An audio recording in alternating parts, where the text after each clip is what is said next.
சத்தமின்றி முத்தம் தா திரை விமர்சனம். ஸ்ரீகாந்த், பிரியங்கா, திமேஷ், ஹரிஷ் பெராடி, பியான், நிஹாரிகா மற்றும் பலர் நடிப்புல ராஜ்தேவ் இயக்கத்துல ஜோபின் இசையில வெளிவந்திருக்கும் படம் தான் சத்தமின்றி முத்தம் தா. படம் எப்படி இருக்கு வாங்க பார்க்கலாம். படத்தின் ஆரம்பத்திலேயே பிரியங்கா திமேஷை கொலை செய்ய ஒருவர் விரட்டுகிறார்.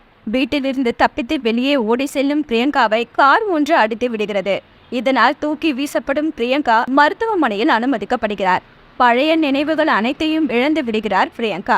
அதன் பிறகு நான் தான் உன் கணவன் என்று அறிமுகப்படுத்திக் கொள்கிறார் ஸ்ரீகாந்த். பின் இருவரும் வீட்டிற்கு செல்கின்றனர். அங்கு சில காலம் ஓய்வெடுக்கிறார் பிரியங்கா.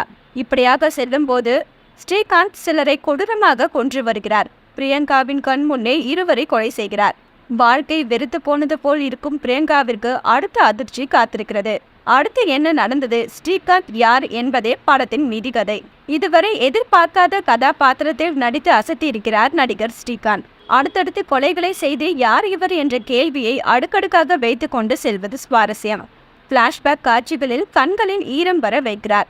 ஆக்ஷன் காட்சிகளில் அதிரடி காட்டியிருக்கிறார். ஹீரோயினியாக பிரியங்கா தான் படத்தின் மையக்கருவாக வந்து நிற்கிறார். காதல், எமோஷன், சென்டிமெண்ட் என அனைத்து ஏரியாக்களிலும் அழகு தேவதையாக வந்து காட்சிகளை அழகுற கொடுத்திருக்கிறார்.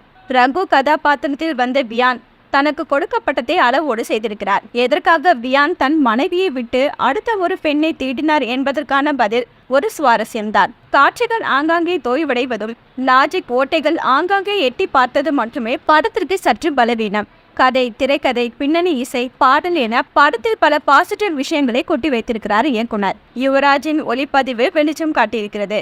பல ட்விஸ்ட் காட்சிகள் படத்தில் இருப்பதால் கதையின் சுவாரஸ்யத்தை கருதி பல காட்சிகளை விவரிக்க முடியவில்லை.